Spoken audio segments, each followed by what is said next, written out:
नमस्कार दोस्तों। आज हम अरावली पर्वतमाला पर माननीय सुप्रीम कोर्ट के हालिया आदेश के बाद देश के जनमानस में पैदा हुई नाराजगी और गहरी चिंता पर खुलकर बात करने जा रहे हैं। यह नाराजगी किसी अदालत के सम्मान के खिलाफ नहीं है। यह नाराजगी कानून के विरोध में भी नहीं है। यह उस डर की आवाज है जो लोगों के मन में बैठ गया है कि कहीं विकास के नाम पर प्रकृति से फिर समझौता न हो जाए। अरावली भारत की सबसे पुरानी पर्वतमालाओं में से एक है। हजारों सालों से यह राजस्थान, हरियाणा और दिल्ली को रेगिस्तान बनने से बचाती आई है। कभी यहाँ घने जंगल हुआ करते थे, झरने बहते थे, नदियों को जीवन मिलता था और जमीन के नीचे पानी की मोटी परतें थी।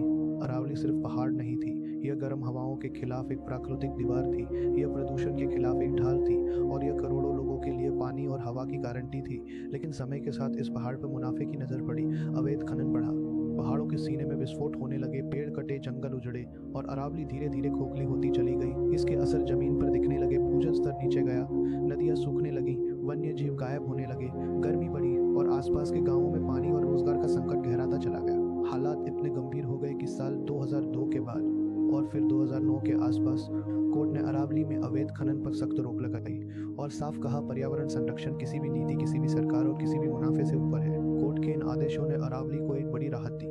लेकिन हाल के वर्षों में कुछ मामलों में सुप्रीम कोर्ट ने यह भी कहा कि पूरी तरह रोक के साथ साथ कुछ जगहों पर नियंत्रित गतिविधियों को कड़े नियमों और शर्तों के साथ अनुमति दी जा सकती है। इन शर्तों में कहा गया, पर्यावरणीय मंजूरी अनिवार्य होगी, संवेदनशील क्षेत्रों में कोई गतिविधि नहीं होगी, पेड़ों की कटाई पर सख्त नियंत्रण रहेगा और नुकसान की जिम्मेदारी तय की जाएगी। कागज पर ये शर्तें मजबूत लगती है, लेकिन यहीं से जनमानस में चिंता शुरू होती है। लोग कहते हैं, जब पहाड़ पहले ही इतना नाजुक है तो शर्तों के साथ अनुमति कहीं धीरे धीरे फिर से अंधाधुंध नुकसान का रास्ता न खोल दे।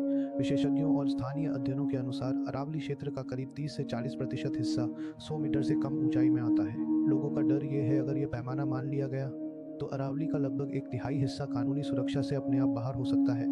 और तभी लोग कहते हैं, 100 मीटर से कम ऊंचाई को पहाड़ी न मानना कानून नहीं, एक बहाना है। और यही बहाना लोगों के डर की सबसे बड़ी वजह बन गया है। जनमानस पूछता है, अगर अरावली पहाड़ की पहचान मीटर से तय होगी तो जंगल, जल स्रोत और जैव विविधता किस आधार पर बचाई जाएगी?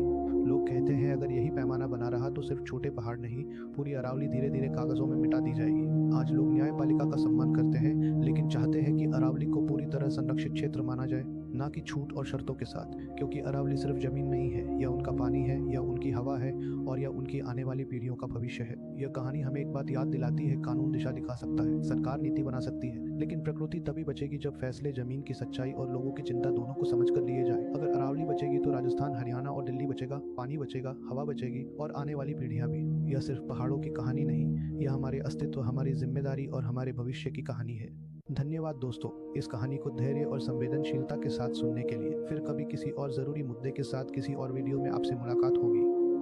तब तक के लिए इस चैनल को सब्सक्राइब करें, वीडियो को लाइक करें और इसे ज़्यादा से ज़्यादा लोगों तक साझा करें। और अगर आपको लगता है कि मुझे किसी और विषय पर वीडियो बनानी चाहिए तो कृपया नीचे कमेंट में अपना सुझाव ज़रूर लिखें।